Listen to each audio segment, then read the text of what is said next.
¿Aló? ¿Estamos? Hola, aquí Mm, estamos. Ya. Entonces, y de, estábamos en las hipernatremias, ¿no? Y las hiponatremias vamos a tener tres. Lo mismo, buscar si puede ser una causa iatrogénica, el propio paciente, el propio médico lo llevó a ese estado, o el SIA, ¿ya? SIA, ADH. Síndrome de secreción inadecuada de la hormona antidiurética, ¿no? O el síndrome perdedor de sal. Perdedor de sal, ¿ya? Son las tres casi que únicas causas de hiponatremia en un paciente neurocrítico. Entonces vamos a hablar de la diabetes insípida. En la diabetes insípida va a haber una disminución de ¿qué? De ADH. De ADH va a haber una disminución, ¿ya? Entonces, la ADH, ¿qué función tiene? Va a retener agua, ¿ya? Crea canales de acuoporinas en el túbulo colector que ayudan a la retención de agua para que uno esté bien hidratadito, ¿ya? Estamos hidrataditos gracias a la ADH que crea canales de agua y nos retiene, reabsorbe agua. Pero ¿qué pasa? Que hay disminución de la ADH. Entonces, esa disminución de ADH genera que no va a haber quien cree los canales de acuoporina para retener agua, porque la que lo hacía era la ADH, ya no está. Entonces, ya no va a haber canales de acuoporina. Por lo tanto, va a haber pérdida de líquido. ¿Cómo se llama eso? Poliuria. Poliuria. Entonces, tenemos nuestro vasito que estaba perfectamente con su sal y su proporción de agua. Pero ¿qué pasa? Que ahora le hemos quitado a nuestro vasito, le hemos quitado agua. ¿Ya? Le hemos quitado agua. Ahora, ¿cómo queda nuestro vasito? Hipernatrémico. ¿Se entendió?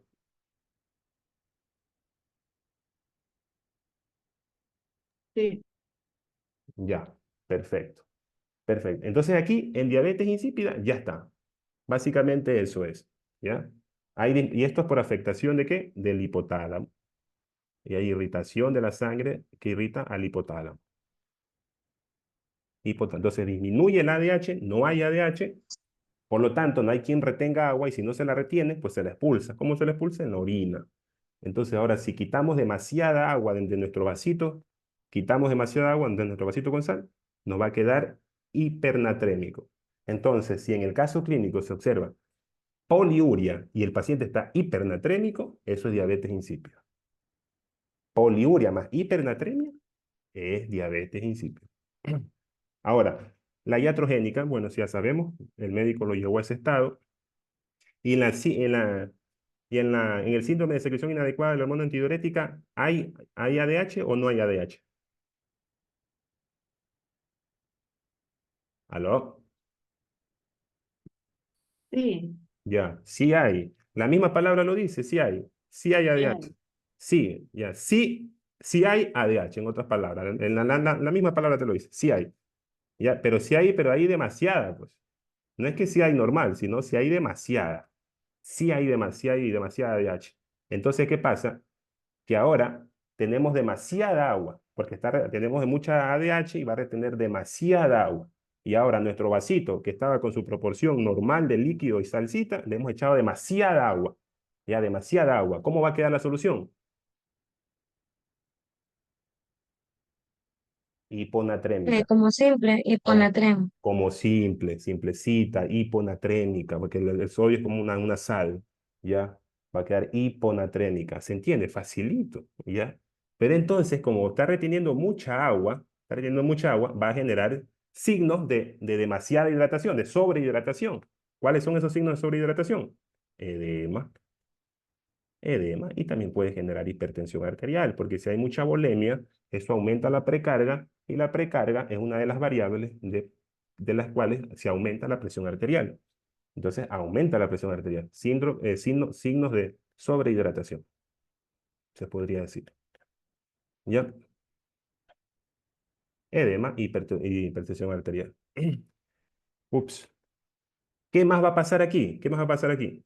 La diuresis, ¿cómo va a estar la diuresis? Disminuida. Diuresis va a estar disminuida, disminuida o normal incluso, o normal, o normal, la diuresis. Ahora, el sodio en orina. ¿Cómo va a estar? Sodio en orina. En orina. El sodio en orina, ¿cómo va a estar? Normal. También.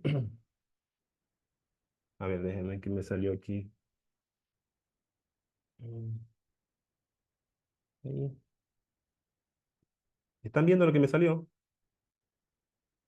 Ah, bueno, No, qué cosa. se me abrió una carpeta de grabarla, de la grabación de anterior. Bueno, el sodio en orina va a estar normal. Sodio en orina va a estar normal. Normal o ligeramente elevado. Pero ligeramente elevado.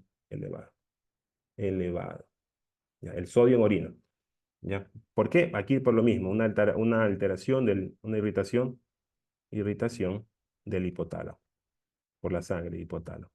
Perfecto. Pero en cambio acá vamos a tener, en el síndrome perdedor de sal, aquí vamos a tener un aumento del péptido natriurético cerebral.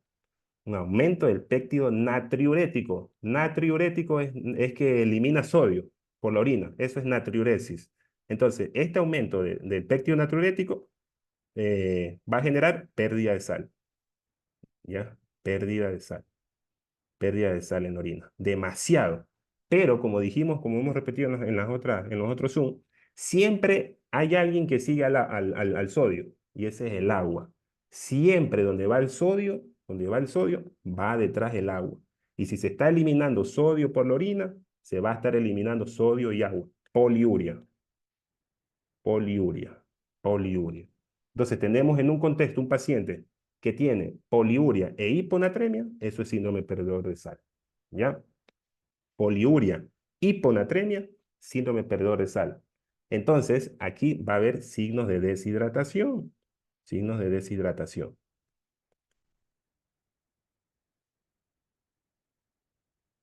De deshidratación. Entonces, ¿como cuáles? Paciente va a estar hipotenso, pues. Hipotenso, va a tener poquito flujo. Hipotenso y también va a generar taquicardia como un mecanismo de compensación. Taquicardia. ¿Ya? Básicamente eso. El sodio en orina, ¿cómo va a estar? Sodio en orina. Orina va a estar, pero va a estar, pero tremendamente elevado el sodio en orina, que está, por el mismo nombre lo dice, perdedor de sal. Y la diuresis, pues va a estar con poliuria, ¿ya? Nada más. Perfecto. ¿Aló? ¿Cómo va a ser hipernatrémico? Claro. No, o sea, en orina, en orina. Aquí va a estar hiponatrémico, va a estar disminuido, Ajá. sino que en la orina. Esto es sodio plasmático. No, ya. En la orina va a estar En aumentada. en la orina sí que va a estar elevado. Sí. Ya. En la orina va a estar elevado, pero demasiado, va a perder demasiada sal por la orina y pues le va a acompañar el agua y va a estar poliúrico, ¿ya? Con el aumento del sodio en la orina, pero poliuria, ¿ya? Entonces, poliuria e hiponatremia, eso es síndrome perdedor de sal. Pero lo mismo, poliuria, pero en cambio ahora está hipernatrémico, eso es diabetes insípida, ¿ya? Bueno. Ya. Ay, ¿qué sigue? Ah, las complicaciones. Tratamiento. Tratamiento. Después estas complicaciones. Bueno, A ver, ya déjeme, vamos a hablar de las, ya, ya, las tres complicaciones neurológicas. Y con esto terminamos. Complicaciones neurológicas. ¿Cuáles son? Sangrado, resangrado, perdón, porque ya sangró, pues, resangrado, resangrado. Bueno, vamos a hablar una por una. Ya, una de esas es el resangrado. ¿Ya? ¿Qué hacemos en este contexto? Vamos a mantener la tensión arterial sistólica en 160. ¿Ya? Eso es ese es el objetivo, la TAS. Y aquí hay que evitar que el paciente haga maniobras de Valsalva, Valsalva.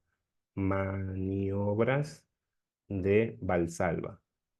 Valsalva. Valsalva, ¿como cuál? Toser, tos, estreñimiento. estreñimiento. Y por eso aquí se le tiene que dar lactulosa para evitar estas situaciones, ¿ya? Y el riesgo mayor de estos pacientes de resangrado, básicamente el cuidado, la vigilancia debe estar dentro de las primeras 48 horas, ¿ya? Entonces en las 24, 48 horas hay que estar pendiente porque este paciente en en los dos primeros días, en otras palabras, tiene probabilidades de resangrado. Y para eso evitar uno de los mecanismos o uno de los manejos es la presión arterial, 160 hay que mantenerla. 160. Y bien, ahora vamos a la hidrocefalia.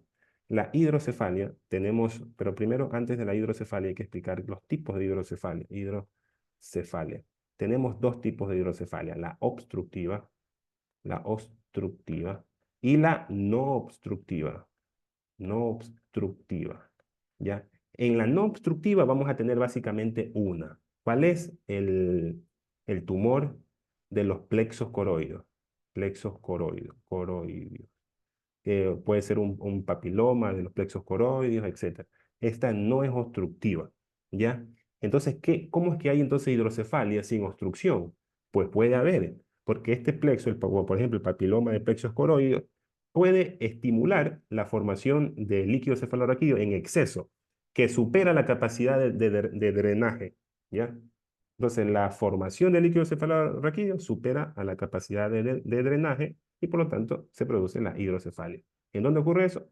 En el papiloma del plexo coroideo y genera una hidrocefalia no obstructiva. Ahora, de las obstructivas tenemos dos, las comunicante y la no comunicante. Comunicante. ¿La comunicante cuál era? ¿Ya? Cuando todos los ventrículos están dilatados. Todos los ventrículos están dilatados, desde el ventrículo lateral, el tercer ventrículo, el cuarto ventrículo, todos están dilatados. Y las no comunicantes es que no todos están dilatados, no todos están dilatados, ¿ya? No todos, ¿ya? Entonces, por ejemplo, solo puedes que esté el tercero dilatado y los otros no, etcétera, dependiendo. Entonces vamos a hablar qué pasa aquí con esto. ¿Qué es que pasa? Miren, aquí tenemos a los ventrículos laterales. Y aquí tenemos a los agujeros interventriculares que forman al tercer ventrículo, ¿cierto? Entonces aquí tenemos al acueducto de Silvio o el acueducto central que que pasa al cuarto ventrículo. Y del cuarto ventrículo tenemos al agujero central o de Magendie y aquí tenemos a los agujeros laterales o de Luschka, ¿ya? Acá.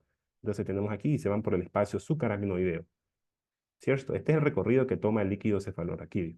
¿Ya? Viene de los ventrículos laterales, pasa al tercer ventrículo, pasa al cuarto ventrículo y ahí se va hacia el espacio sucaracnoideo. ¿Y para qué se va al espacio sucaracnoideo? Aquí, porque aquí hay unos vellosidades que se llaman vellosidades de Pacchioni y estas vellosidades de Pacchioni se comunican con el seno venoso de la dura madre. Acá. El seno venoso de la dura madre, ya para volver otra vez a donde tenía su origen, la sangre, ¿ya? Entonces, ¿qué pasa? ¿Se acuerdan cuando hablábamos en hipertensión, en las hemorragias intraparenquimatosas hipertensivas, que mencionábamos, aquí está la cabeza del núcleo caudado, aquí está el tálamo, y que decíamos que acá están los ventrículos, ¿cierto? Ya, entonces, si hay una hemorragia aquí en el núcleo lenticular, el lugar más frecuente que puede ir, hablando en cuanto a los ventrículos, es el ventrículo lateral, o sea, este. ¿Ya? Entonces, si hay un sangrado aquí, es sugestivo de que la sangre haya llegado del núcleo lenticular. O si está en el tercer ventrículo, aquí, miren, este es el tálamo, y comunica con el tercer ventrículo que es este. Entonces, si el tercer ventrículo está obstruido con sangre, es porque hubo un sangrado probablemente en el tálamo. ¿Ya? Entonces, digamos que hay un sangrado aquí. Hay un sangrado aquí, en el tercer ventrículo. Entonces yo digo, mira, puede ser del tálamo. ¿Ya? Y entonces aquí la sangre se empieza a coagular.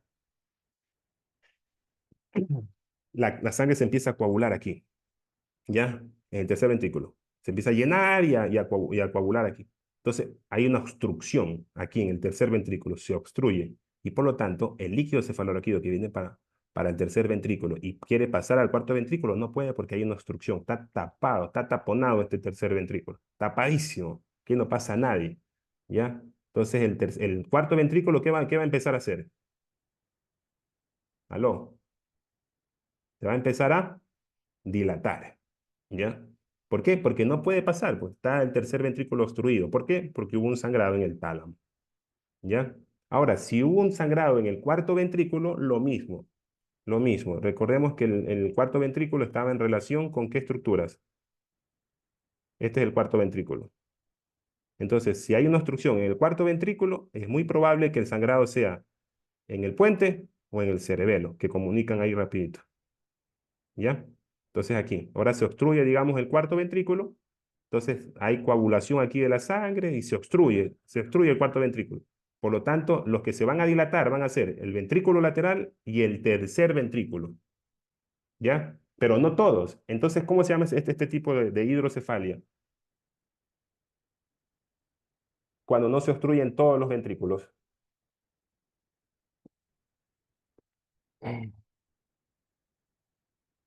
¿Aló?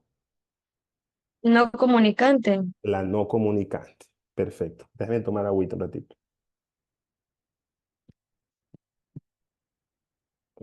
Ya estamos. ¿Ya? Esto ocurre, esto ocurre en cuadros agudos. Ya esto me olvidé mencionarlo al inicio, pero esto ocurre en cuadros agudos. Ya en cuadros agudos, ¿qué tipo de hidrocefalia hay? En otras palabras, hidrocefalia de tipo no comunicante. No comunicante. ¿Ya? ¿Por qué no comunicante? Porque no están todos los ventrículos dilatados. En cuadros agudos se producen hidrocefalia no comunicante. Y en cuadro crónico, de tipo comunicante. Comunicante. ¿Y cómo es la fisiopatología de eso? Pues miren, en la hemorragia subaracnoidea, y este es el espacio subaracnoideo.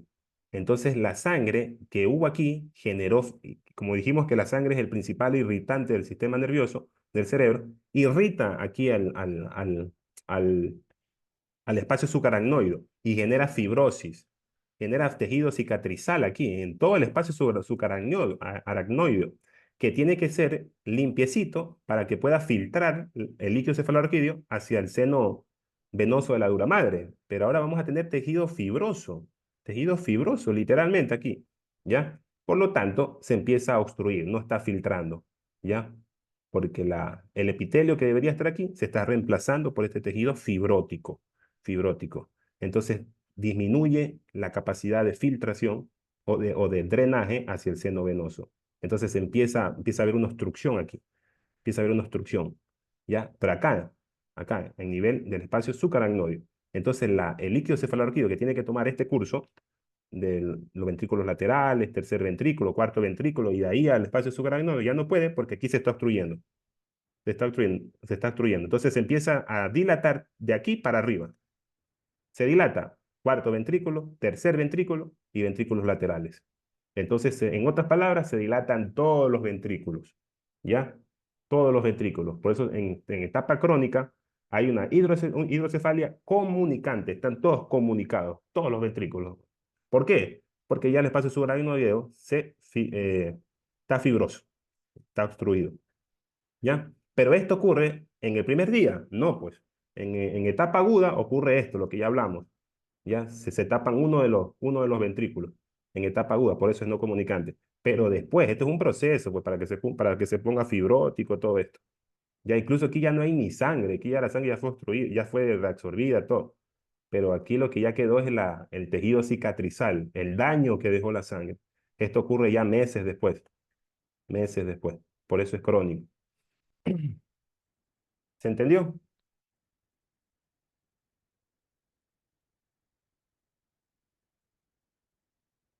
Y una pregunta, tú dijiste Dígame. obstrucción comunicante y no comunicante. Las comunicantes dijiste todos los ventrículos están dilatados o comunicados.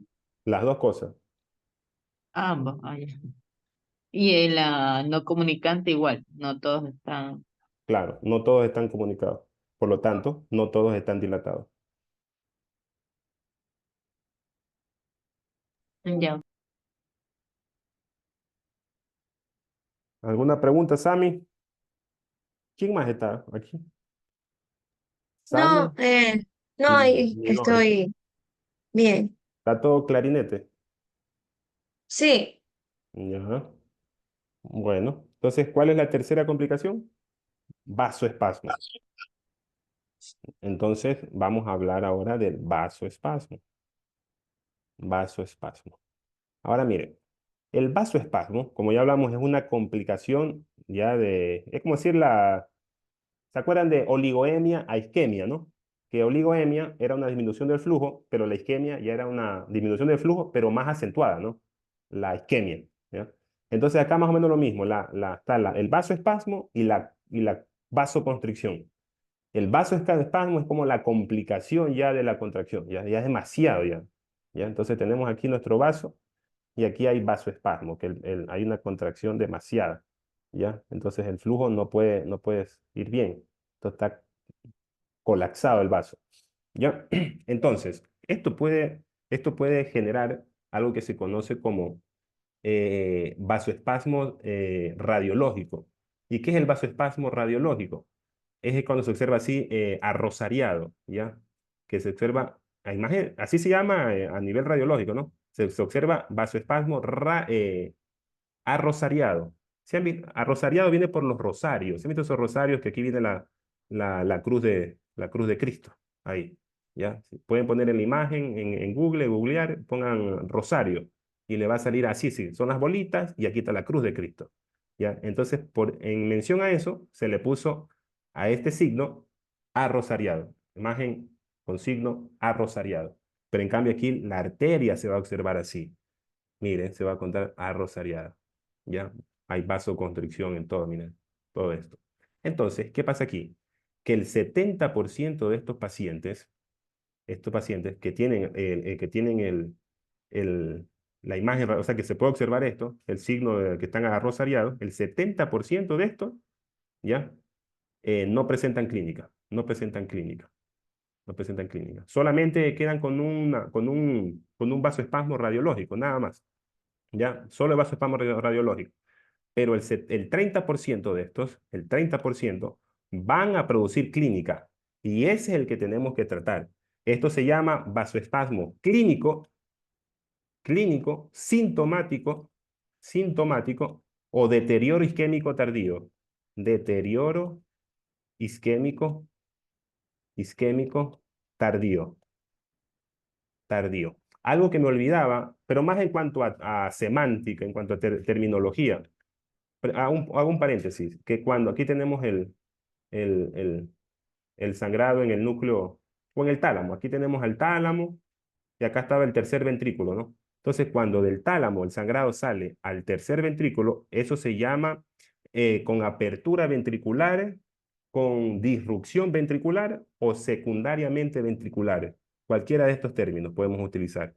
¿Ya? Entonces, si, no sé, en caso clínico se presenta con alguna de esas terminologías, ya sabemos es que la sangre pasó hacia el ventrículo. ¿Ya? ¿Cómo se llama? Con disrupción ventricular, secundariamente ventricular o con apertura ventricular. Eso en cuanto a hidrocefalia. Ya, ahora volvamos acá al vasoespasmo clínico, que el 30% de estos pacientes presentan el vasoespasmo clínico, que ya va a presentar sintomatología y por eso se llama también, o sea, tiene estos tres nombres: clínico, sintomático o deterioro isquémico tardío. Y este es el que vamos a tratar, ¿ya? Este es el que se le da tratamiento, realmente. ¿En el otro se le da tratamiento? No. O sea, sí se le da el profiláctico, ¿ya? A todos, el profiláctico, pero el tratamiento de que vamos a hablar de la terapia H2N, ese es solamente el vasoespasmo clínico, ¿ya? Incluso yo le pregunté al doctor lo que tenía dudas, no sé si se observaron antes de la última lección, le pregunté justamente eso, ¿ya? Entonces, bueno, ya mismo vamos a aclarar toda esta partecita. Entonces, vamos a hablar algo de del vasoespasmo. Miren, el vasoespasmo, tenemos aquí el primer día, aquí tenemos al tercer día, aquí tenemos al octavo día, día 8. Y aquí tenemos, va bajando, va bajando, va bajando, hasta el día 21, ¿ya? Hasta el día 21. Entonces, un paciente que tiene hemorragia subaracnoidea por ruptura aneurismática, aneurismática, ya presenta riesgo de tener vasoespasmo desde el tercer día, desde el tercero, quinto, séptimo día. Pero el acné, o sea, el día más propenso para tener vasoespasmo clínico o sintomático o deterioro isquémico tardío, que el que hablamos ahorita, de presentar eso es en el día 8. Este es el acné, ¿ya? El acné, ¿ya? Y después va bajando, va disminuyendo. Y ya en el día 21, ya desde el 21 para adelante, ya no hay probabilidades de vasoespasmo. No hay probabilidades de vasoespasmo. ¿Ya? Pero algo que mencionó en uno de los grupos es que el tratamiento antes se daba aquí, el tratamiento profiláctico, se daba desde el tercer día, tratamiento profiláctico. Pero se dieron cuenta que desde el primer día hasta el tercer día había el 10% de probabilidades de presentar, ¿qué cosa? Vasoespasmo temprano. Vasoespasmo temprano. Temprano. El 10%, mire, presentaban vasoespasmo temprano desde el primer día, incluso desde el primero al tercer día. ¿Ya? Entonces, el 10% presentaba vasoespasmos temprano. Y por lo tanto, ya dejaron de dar tratamiento profiláctico en el tercer día, sino que ahora le cambiaron. Y ahora, desde el primer día que el paciente tiene una hemorragia subaracnoidea por rotura aneurismática, desde el primer día se le debe dar tratamiento profiláctico, sin importar que, no, que tenga vasoespasmo clínico, lo que sea. Se le da tratamiento profiláctico. Ya vamos a hacer la separación del tratamiento profiláctico y del tratamiento cuando ya se acentúa, cuando ya llega el vasoespasmo clínico, sintomático o con deterioro isquémico. ¿Ya?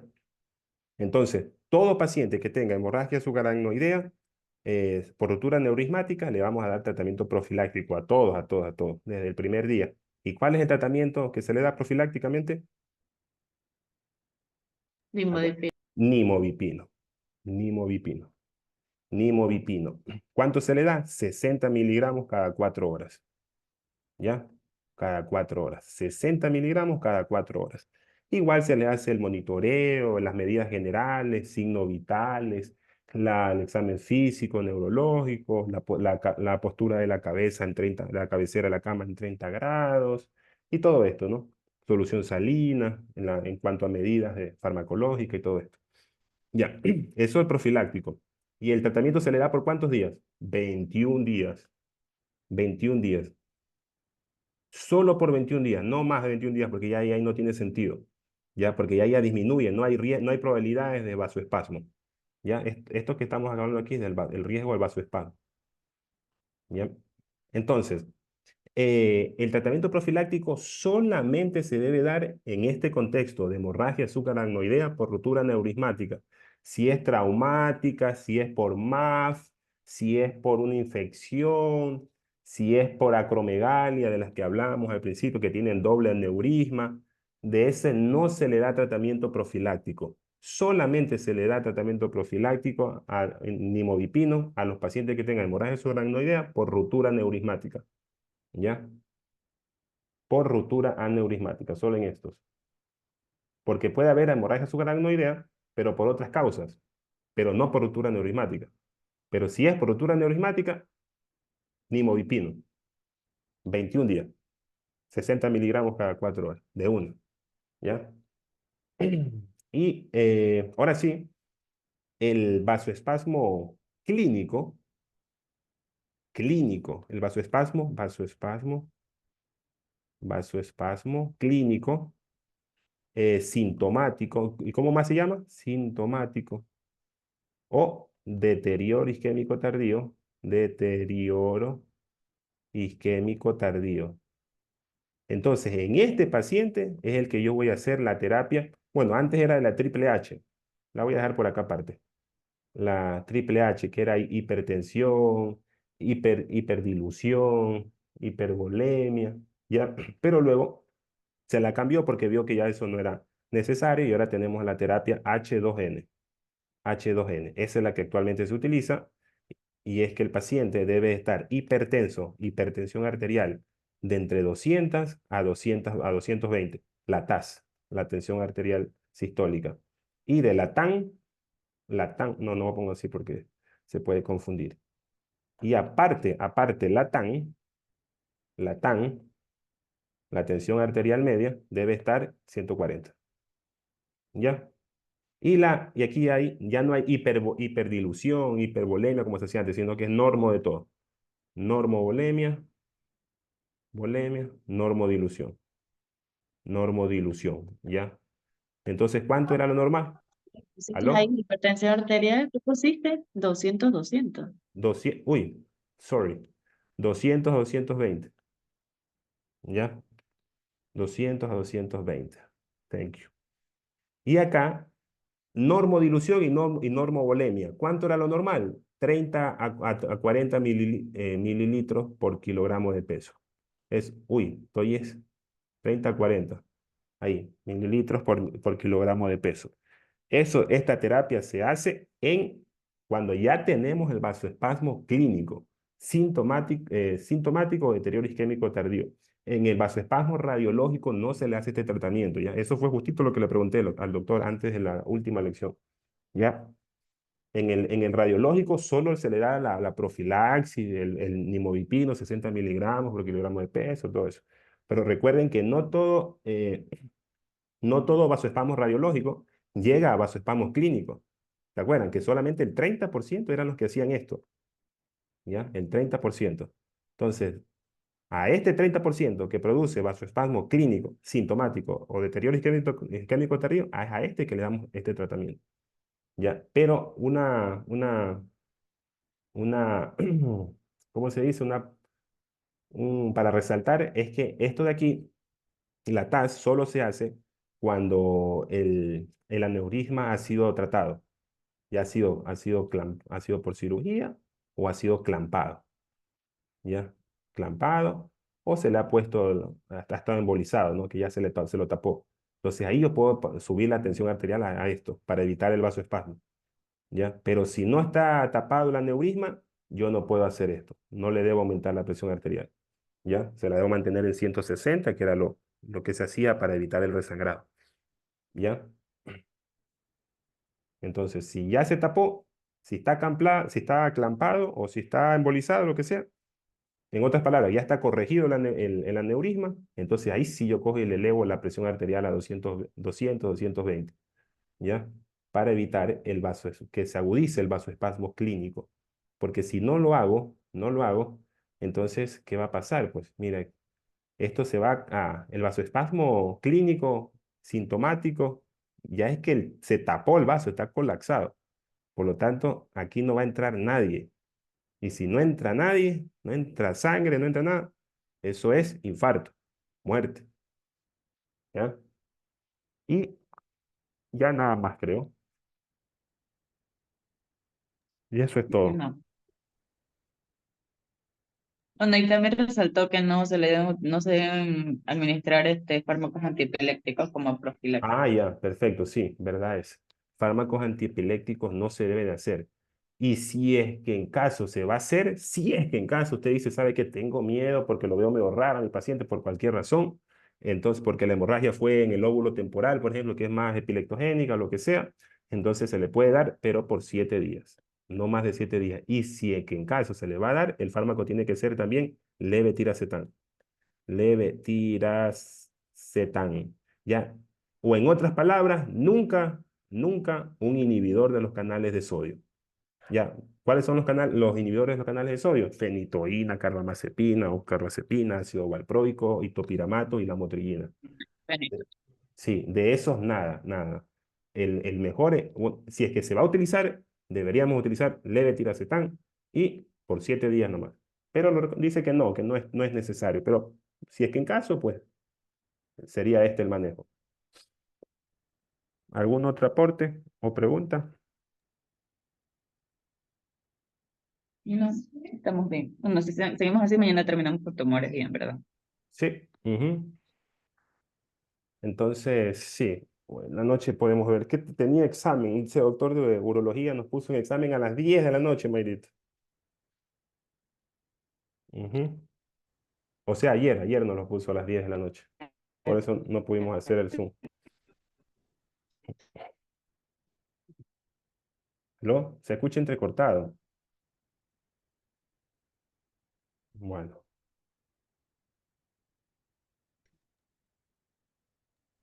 Saliste bien. El seguro, no me escucha.